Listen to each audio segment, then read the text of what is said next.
कर्पूरगौरं करुणावतारं संसार सारं भुजगेन्द्रहारं सदा वसन्तं हृदयारविन्दे भवं भवानी सहितं नमामि भवं भवानी सहितं नमामि। नमस्कार मेरे प्यारे प्यारे बच्चों, आप सबका हार्दिक हार्दिक स्वागत, अभिनंदन। बेटा वैसे तो 2 महाशिवरात्रियां आती हैं, एक सावन के महीने में, एक फाल्गुन के महीने में, लेकिन मासिक शिवरात्रि हर महीने आती है। वो कृष्ण पक्ष में त्रयोदशी या चतुर्दशी वाले दिन होती है। 15 अक्टूबर को मासिक शिवरात्रि है, तो मैंने सोचा चलो मैं आपको इसकी कहानी सुना देती हूँ। तो जो भी इस कहानी को सुनता है, भगवान भोले बाबा की कृपा उस पर हमेशा बनी रहती है। तो बेटा एक बार क्या है, एक भील था यानी कि शिकारी था। वो शिकार करता था, जानवरों को मारता था, क्रूर प्रवृत्ति का था और उसी से उसका पालन पोषण होता था। एक बार क्या शिवरात्रि का ही दिन था, उसे पता नहीं था, वो सारा दिन भटकता रहा शिकार की तलाश के अंदर, लेकिन उसे कोई शिकार नहीं मिला। अब वो सोचने लगा कि मैं घर कैसे जाऊं, अगर जाऊंगा तो मेरे माता पिता पत्नी बच्चे सब भूखे हैं, मुझे कोई शिकार तो मिला नहीं है, जब तक मुझे शिकार नहीं मिलता मैं घर जा नहीं सकता। सूर्यास्त हो चुका था। वो बहुत सोच विचार करने के बाद एक तालाब के किनारे जाकर बैठ गया। उसने सोचा कोई ना कोई जानवर तो यहाँ आएगा, फिर मैं उसका शिकार कर लूंगा और घर ले जाऊंगा ताकि मेरे माता पिता और पत्नी बच्चे सभी को मैं संतुष्ट कर सकूं।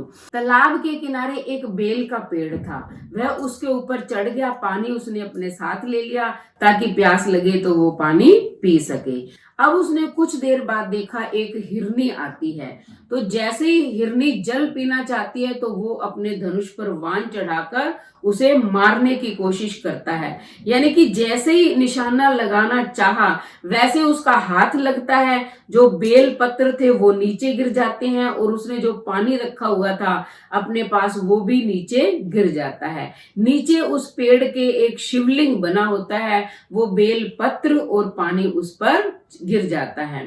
तो भगवान भोले भंडारी प्रसन्न हो जाते हैं। ये गिरते तो अनजाने में ही है, लेकिन भोले बाबा प्रसन्न होके उसके कुछ पाप दूर कर देते हैं, यानी कि पाप नष्ट कर देते हैं। अब हिरनी ने जब ऊपर देखा, क्योंकि पत्ते हिले तो उसे आवाज सुनी, तब उसने ऊपर देखा कि ये तो शिकारी बैठा है और ये उसे मारना चाहता है। तब उसने शिकारी से कहा कि आप मुझे क्यों मारना चाहते हो?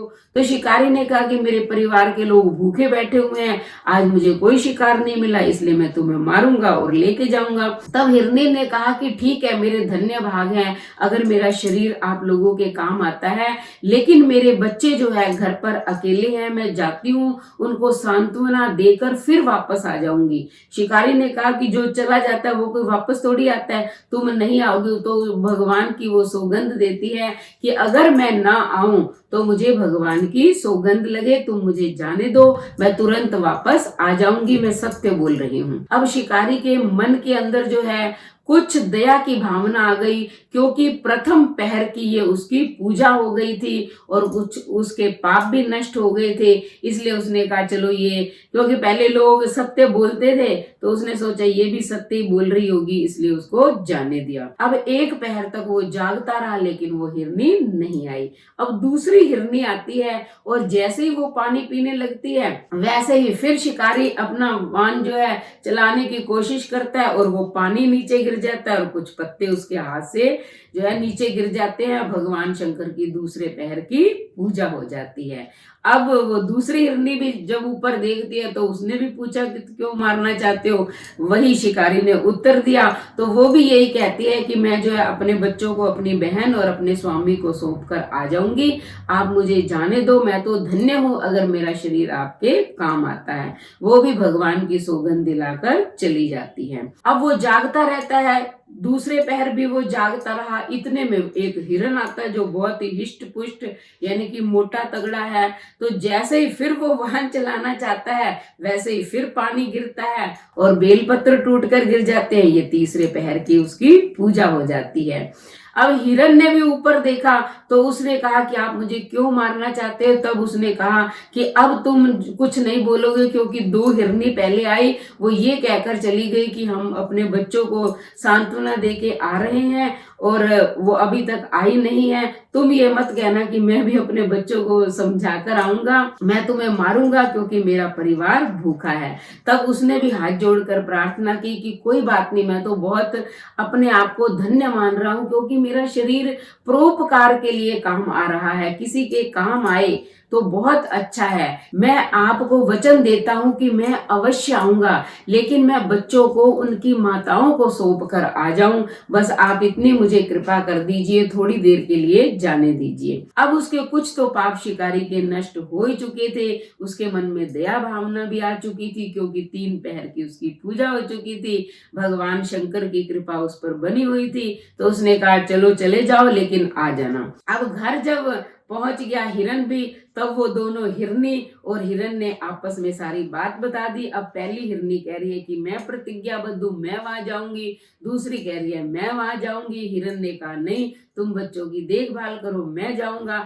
तीनों ही प्रतिज्ञाबद्ध थे, तो उन्होंने कहा नहीं, हम तीनों ही जाएंगे। बच्चों को सांत्वना दी, लेकिन बच्चों ने कहा कि नहीं, जब आप अपनी प्रतिज्ञा को निभाने के लिए जा रहे हो तो हम भी आपके साथ जाएंगे, जो गति आपकी होगी वही हमारी हो जाएगी। तो सारे ही वहां पहुंच जाते हैं। अब वो शिकारी था, वो तो बड़ा खुश हो जाता है, कहता है कि लो हिरनी भी आ गई हैं और हिरन भी आ गए, 7 बच्चे भी आ गए हैं, अब मेरा परिवार जो है खुश हो जाएगा, उनको तो कई दिन का भोजन मिल जाएगा। फिर जैसे ही वो वाहन चलाने लगता है, फिर पानी नीचे गिरता है, बेलपत्र गिरते हैं। अब उसकी 4 पहर की पूजा हो जाती है, भगवान भोले भंडारी प्रसन्न हो जाते हैं। अब 4 पहर की पूजा होने से उसका मन बदल जाता है। वो सोचता है कि देखो, ये जानवर होते हुए भी अपने शरीर का बलिदान कर रहे हैं परोपकार के लिए, और मुझे तो भगवान ने मानव शरीर दिया है, और फिर मैं इतना जघन्य अपराध कर रहा हूँ, रोज हत्या करता हूँ, क्रूरतापूर्ण जानवरों को मारता हूँ, मैंने जीवन में कोई काम अच्छा किया ही नहीं है। तो ऐसी भावना जब उसके मन में आई, क्योंकि अब उसका मन पूर्ण पवित्र हो चुका था, तो उसने उनको कहा कि तुम सब जाओ, अब मैं तुम्हें मारना नहीं चाहता। जैसे उसने ये शब्द कहे, भोले भंडारी तुरंत उसके सामने प्रकट हो गए और कहा कि हे शिकारी, मैं तुम पर प्रसन्न हूं, मांगो, कोई वरदान मांगो। तो उसने हाथ जोड़कर कहा, प्रभु आपके दर्शन हो गए, इससे बड़ा वरदान और क्या हो सकता है, मेरा जीवन तो धन्य हो गया, अब मुझे कुछ नहीं चाहिए। फिर भी भगवान भोले भंडारी ने प्रसन्न होकर उसको कहा कि तुम्हारा नाम आज से गुरु होगा और तुम्हें किसी चीज की कोई कमी नहीं होगी। आज के बाद तुम्हारे घर जो है अन्न धन के भंडार भर जाएंगे, तुम राजा की तरह राज्य करोगे। तुम श्रृंगेरपुर चले जाओ, और बहुत वर्ष बीतने के पश्चात भगवान राम जब इस धरती पर अवतार लेंगे, तब वो आपके पास आएंगे, आपके साथ उनकी मित्रता होगी। ऐसा कहकर जो है वो चले गए, भगवान अदृश्य हो गए। इधर जो हिरनी और हिरन और उनके बच्चे थे, वो भी भगवान शंकर का दर्शन पाकर धन्य हो गए। तुरंत उन्होंने अपने शरीर का त्याग कर दिया और वो शिवलोक में चले गए। देखो, ये होती है कृपा भगवान की। अब इसने कोई सच्चे मन से पूजा नहीं की थी, लेकिन अगर हम मासिक शिवरात्रि पे खाली पूजा ही कर लेते हैं, या ये कथा ही सुन लेते हैं, या ओम नमः शिवाय इसका जाप कर लेते हैं मंत्र का, तब भी भोले भंडारी प्रसन्न हो जाते हैं। 15 अक्टूबर को मासिक शिवरात्रि है। आप इस कथा को सुनिए, भगवान की पूजा अर्चना कीजिए, मंत्र का जाप कीजिए। देखो भगवान की आप पर कितनी अपार कृपा होती है और आपके सारे दुख दर्द जो है वो मिट जाते हैं।